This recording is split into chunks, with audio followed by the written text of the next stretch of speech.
Assalamualaikum warahmatullahi wabarakatuh. Perkenalkan, nama saya Aprilia Syahputri. Saya dosen program studi Diploma 3 Perikanan Tangkap, jurusan Perikanan dan Kelautan Politeknik Negeri Lampung. Video ini merupakan video pernyataan diri dosen dalam unjuk kerja Tridharma Perguruan Tinggi bidang pengajaran. Pada kesempatan ini, saya akan menjelaskan terkait teknik pengajaran yang saya lakukan pada salah satu mata kuliah yang saya ampu, yaitu mata kuliah Teknologi Pemanfaatan Hasil Penangkapan Ikan. Namun sebelum itu, terlebih dahulu saya akan menjelaskan terkait deskripsi mata kuliah Teknologi Pemanfaatan Hasil Penangkapan Ikan. Mata kuliah ini merupakan salah satu mata kuliah yang diberikan pada mahasiswa semester 2 yang memiliki bobot SKS 3 yang terdiri dari 1 SKS teori dan 2 SKS praktik. Mata kuliah ini membekali tentang berbagai teknologi dan metode yang digunakan untuk memanfaatkan hasil tangkapan ikan agar memiliki nilai tambah, kualitas yang baik, serta daya simpan yang lebih lama. Sehingga setelah mengikuti mata kuliah ini, mahasiswa mampu mengembangkan atau memiliki inovasi baru untuk melakukan usaha penangkapan dari hasil penangkapan ikan. Adapun capaian pembelajaran mata kuliah ini, yaitu mahasiswa mampu melakukan penanganan hasil penangkapan ikan dengan menggunakan teknik penyimpanan segar atau beku, sehingga dapat memenuhi standar mutu pangan.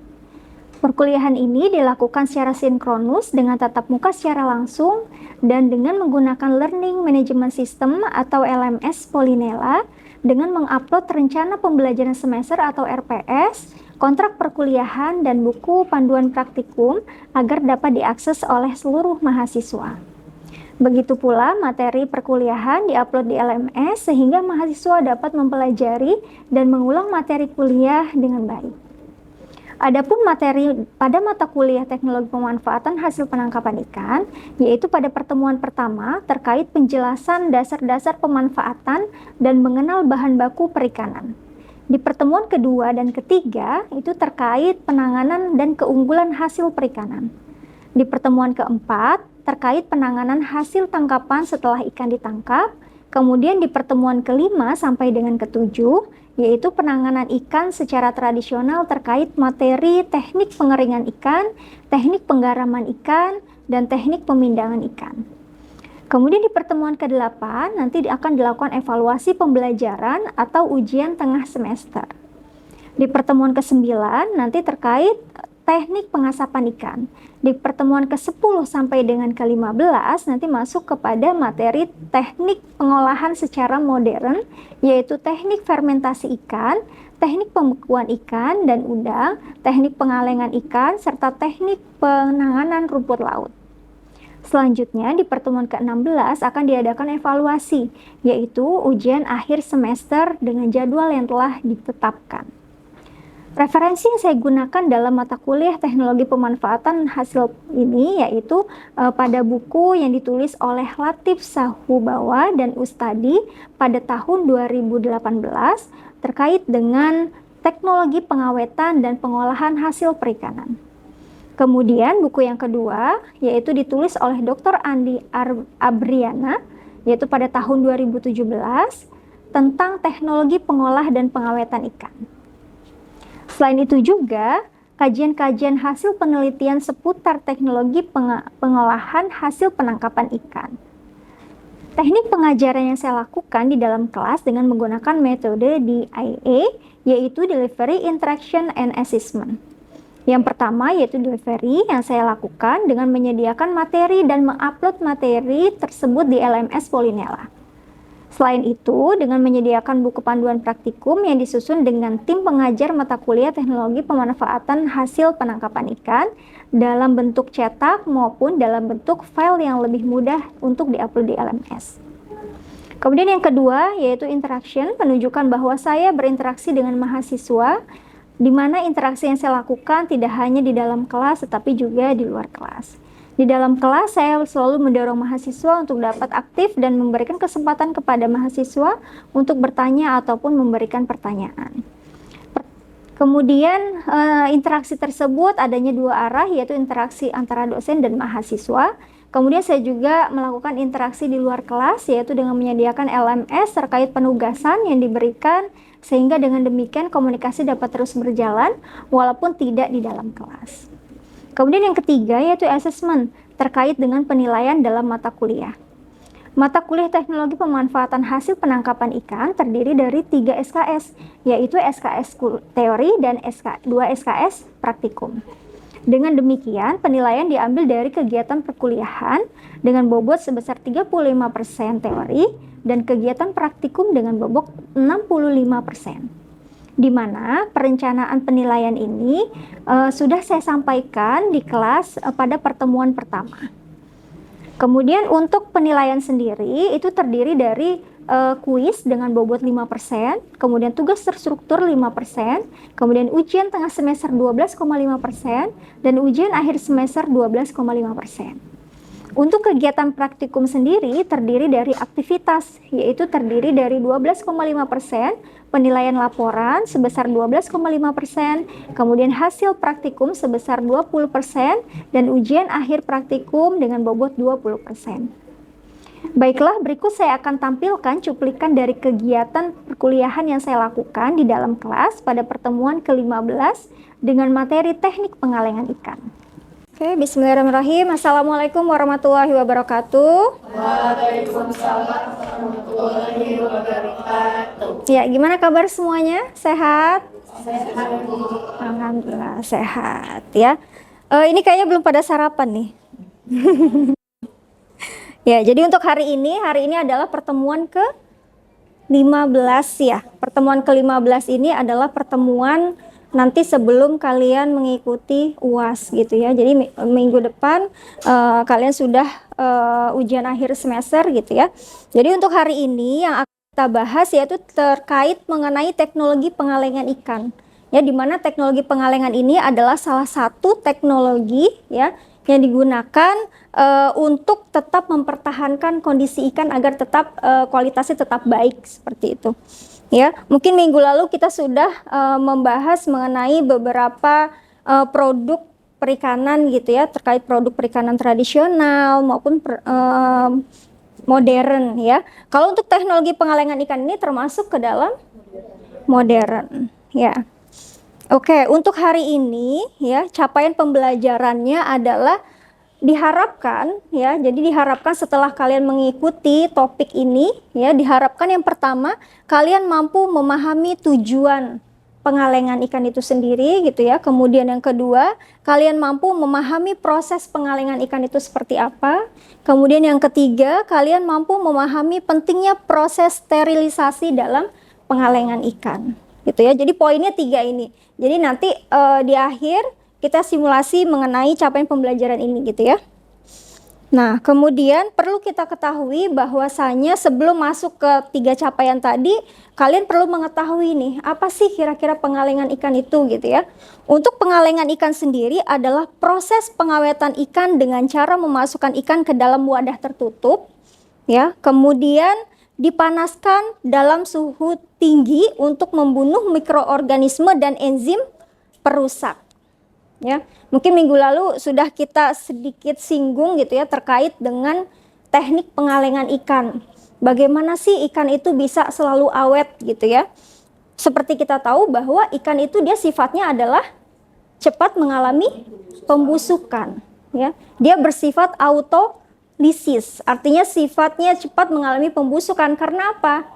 Karena ikan itu dia 70 sampai 80%-nya adalah kadar airnya tinggi dan proteinnya tinggi, sehingga mikroorganisme itu sangat menyukai kelembapan yang ada di dalam tubuh ikan itu gitu. Seperti itu ya. Sehingga karena ikan itu sifatnya adalah autolisis, artinya adalah dia cepat mengalami pembusukan, oleh karena itu dia harus cepat segera diolah ya, harus segera cepat ditangani gitu ya. Nah, bagaimana penanganannya? Nah, salah satunya adalah penanganannya dengan cara proses pengalengan ikan gitu ya. Nah, kemudian apa tujuannya dengan adanya proses pengalengan ikan ini? Yang pertama adalah memperpanjang umur simpan ya. Kalau misalkan ikan segar itu adalah dia tidak tahan penyimpanannya tidak tahan kalau tidak segera ditangani dengan baik gitu ya. Kalau tidak dilakukan penyimpanan dengan baik atau pemberi tambahan bahan dengan baik gitu ya. Sehingga perlu adanya proses lebih lanjut. Nah, tujuannya apa? Yang pertama untuk menyimpan, untuk memperpanjang umur simpan ikan, yaitu bisa sampai 1 sampai 5 tahun. Nah, kemudian selanjutnya adalah menyediakan produk ikan siap saji, artinya bisa langsung dikonsumsi, gitu ya. Nah, selanjutnya memudahkan distribusi dan pemasaran. Nah, ini adalah capaian pembelajaran yang poin pertama tadi, ya. Apa tujuannya untuk pengalengan ikan itu, gitu ya? Jadi tujuannya adalah untuk memperpanjang umur simpan, gitu ya, agar lebih awet, kemudian untuk menyediakan produk ikan siap saji, lebih mudah untuk dikonsumsi gitu ya. Nah, kemudian selanjutnya memudahkan distribusi dan pemasaran. Nah, kemudian kira-kira apa jenis ikan kaleng itu? Yang seperti kalian lihat apa? Sarden, ya. Kemudian apa lagi? Ikan tuna, makarel ya. Artinya adalah dia bisa dari ikan pelagis besar dan bisa dari ikan pelagis kecil. Ya, seperti itu. Nah, kemudian kriterianya apa nih ikannya kira-kira? Tentunya dia dalam kondisi yang segar. Kemudian memiliki kandungan lemak sesuai dengan standar, gitu ya. Nah, kemudian kenapa ikan itu harus diproduksi dengan baik gitu ya? Kenapa ikan itu harus diolah dengan baik? Ya, tadi kita sudah bahas bahwasanya ikan itu dia cepat mengalami pembusukan. Sehingga di sini perlu kita perhatikan dia ternyata ada mikroorganisme patogen gitu ya. Dan perusak dalam produk pengalengan ikan. Nah, kira-kira apa saja nih mikroorganisme patogennya sebagai perusak produk pengalengan ikan? Nah, yang pertama ada Clostridium botulinum. Ya, ini adalah salah satu mikroorganisme patogen yang ada di produk pengalengan ikan. Gitu. Ya. Nah, dia termasuk ke dalam jenis bakteri anaerob. Ya, ini bisa kalian lihat bahwa ternyata jika ada mikroorganisme ini gitu ya, dampaknya adalah dia menyebabkan penyakit yang serius gitu ya, bisa menyerang saraf.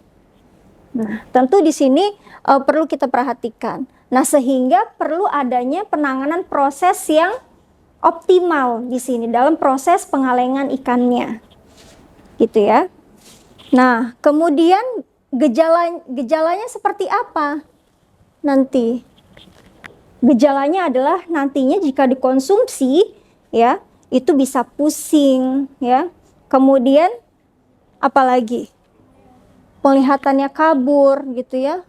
Bahkan sampai lumpuh, kelumpuhan seperti itu.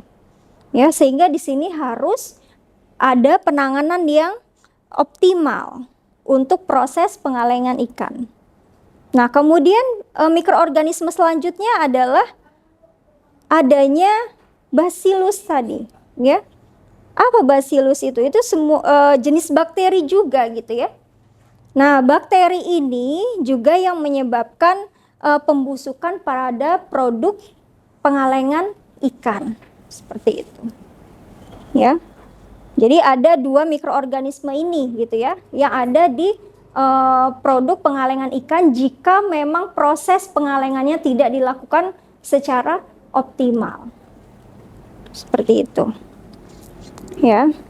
Nah, kemudian perlu kita ketahui untuk proses pengalengan ikannya. Ya. Mungkin minggu lalu sudah sedikit kita singgung mengenai beberapa proses gitu ya, bagaimana proses pengalengan ikan seperti itu.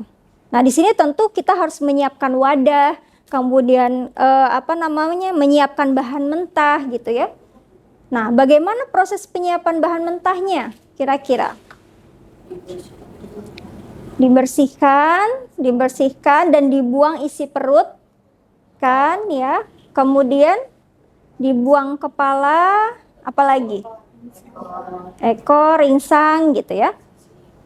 Kenapa harus dibuang?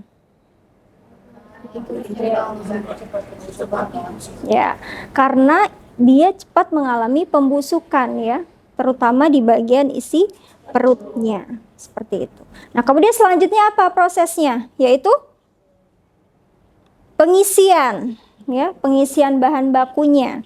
Kemudian selanjutnya ada pehempasan udara agar pengalengan ikannya itu tetap mikroorganismenya mati gitu ya, harus ada penghempasan udaranya. Kemudian baru penutupan wadah agar tidak ada oksigen yang masuk gitu ya. Nah, kemudian sterilisasi. Nah, sterilisasi ini apa? Dia perlu adanya proses pembersihan sisa bakteri. Kemudian proses pemanasan gitu ya dengan suhu tinggi. Seperti itu. Nah, kemudian baru pembelian label dan penyimpanan gitu ya. Nah, jadi kalau untuk sterilisasi ya, berapa suhu standarnya kira-kira agar mikroorganisme itu mati? Jadi antara 115 sampai 121 derajat Celcius gitu ya. Jadi kalau misalkan kurang dari itu ya, itu bisa jadi mikroorganisme belum mati gitu ya. Sehingga bisa nantinya khawatirnya mengalami pembusukan ya dan tidak tahan lama dalam penyimpanannya. Seperti itu.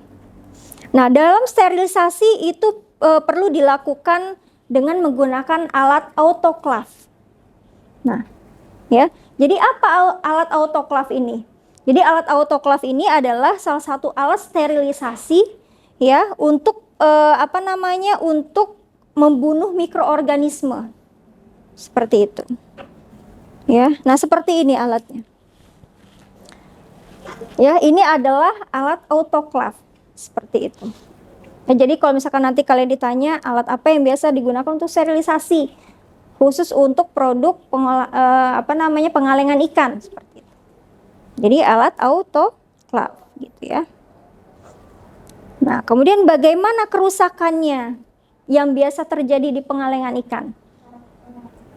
Adanya yang pertama, kaleng menggembung, ya. Kemudian adanya pengkaratan, kemudian bocor, kemudian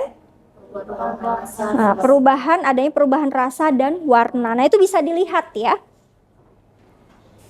Nah, kemudian bagaimana solusinya untuk mengatasi mikroorganisme itu?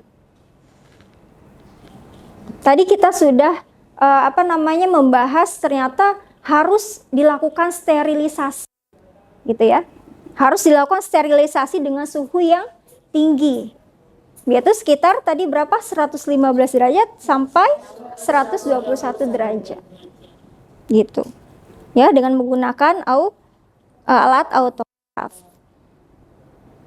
Nah, kemudian selanjutnya solusinya apa? Dilakukan monitoring. Ya, dilakukan monitoring dan menerapkan sistem HACCP.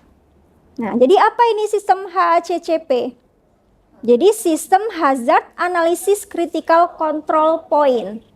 Artinya dia mengidentifikasi titik kritis pada suatu produk makanan, gitu ya. Jadi dia menganalisis atau mengidentifikasi bahaya-bahaya yang mungkin terjadi, gitu. Ya.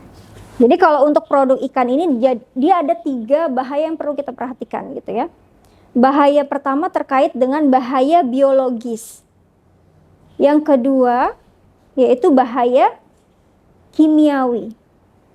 Yang ketiga yaitu bahaya fisik. Ya. Kalau bahaya biologis itu terkait dengan tadi ikan itu cepat mengalami pembusukan. Kalau secara kimiawi, yaitu terkait dengan ikan itu dia tercemar atau tidak, di perairan tercemar atau tidak, gitu, ya. Kemudian yang ketiga terkait dengan fisik, ya. Fisik ini bahaya fisik ini adalah dilihat dari ikan ini kira-kira dia ditangkap oleh nelayan dengan menggunakan alat yang ramah lingkungan atau tidak, gitu. Sehingga kira-kira nantinya fisik ikan itu dia utuh atau mengalami luka, gitu ya. Jadi kita harus melihat ketiga bahaya itu, ya, bahaya biologis, kimiawi, dan fisik, gitu ya. Nah, sampai sini ada yang perlu ditanyakan? Ya, silakan. Siti. Silakan, Siti. Izin Ibu, mau tahu kayak proses pemilihan tadi kayak insang gitu. Terus isi perutnya itu menggunakan manual apa mesin? Untuk pembuangannya? Iya. Ya. Kalau pembuangannya, pertanyaannya bagus ya. Jadi untuk pembuangan isi perut, kepala, insang itu bisa secara manual, gitu. Tapi kalau misalkan dia dalam kondisi skala industri, gitu ya, nah itu dia menggunakan alat. Karena dia skala industri itu besar dan banyak, gitu ya. Nah kalau misalkan dia masih skala menengah, gitu ya, atau masih skala kecil, dia bisa pembuangannya secara manual. Seperti itu. Itu ya. Nah, oke. Cukup, Siti? Ya. Nah, kemudian kita lihat studi kasus di sini. Di dalam studi kasus ya, kita lihat misalkan di dalam PT Laut itu merupakan perusahaan skala menengah yang memproduksi ikan sarden kalengan, gitu ya, untuk pasar lokal di Indonesia. Nah, kemudian perusahaan ini memproduksi sekitar 5.000 kaleng per harinya dan menggunakan proses pengalengan standar, ya, yaitu melalui pre-cooking, pengisian, kemudian simming, sterilisasi sampai dengan pendinginan. Nah, kemudian dalam beberapa bulan terakhir ternyata terjadi peningkatan proses pengembalian produk, gitu ya, dari distributor. Nah, keluhannya apa? Ternyata ada keluhannya di sini. Yang pertama, kaleng itu menggembung. Nah, kalau menggembung artinya kondisinya dia tidak baik, tidak bagus, gitu ya. Dalam waktu 2 minggu setelah distribusi. Harusnya tahan sampai 1 sampai 5 tahun. Ternyata dia dalam kondisi 2 minggu itu dia sudah mengembung. Nah, kemudian rasa ikannya ternyata asam dan bau tengik, gitu ya. Nah, kemudian adanya perubahan warna menjadi kehitaman. Nah, kira-kira apa permasalahan di sini? Dan kira-kira apa solusi yang bisa kalian tawarkan? Permasalahannya apa kira-kira? Kok dia bisa bau tengik gitu? Ya. Ya, Azwa. Kalau itu karena kalau musim itu ya bermasalah dulu karena ini kan dijelaskan bertekanan tinggi ataupun yang memanaskan sterilisasi. Oke. Terus rasa ikan yang tengik mungkin juga seperti itu karena adanya penggembungan atau yang bocor. Jadi dia banyak udara yang masuk, bakterinya bertambah, jadi terjadi tidak steril dengan kondisi yang sebelumnya. Baik. Oke, ada lagi yang lain? Seperti itu.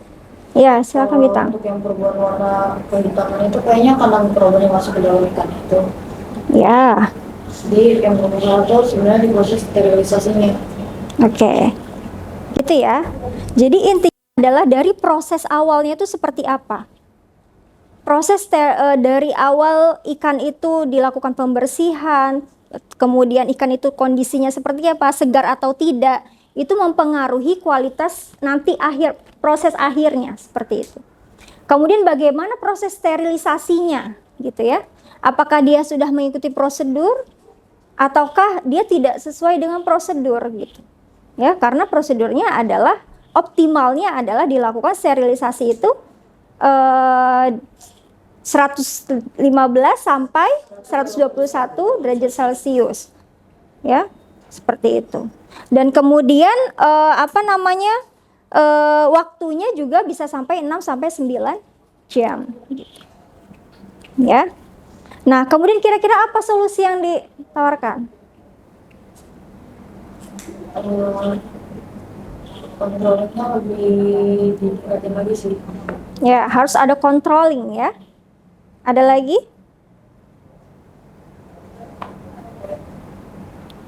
Harus ada kontrol secara berkala di situ.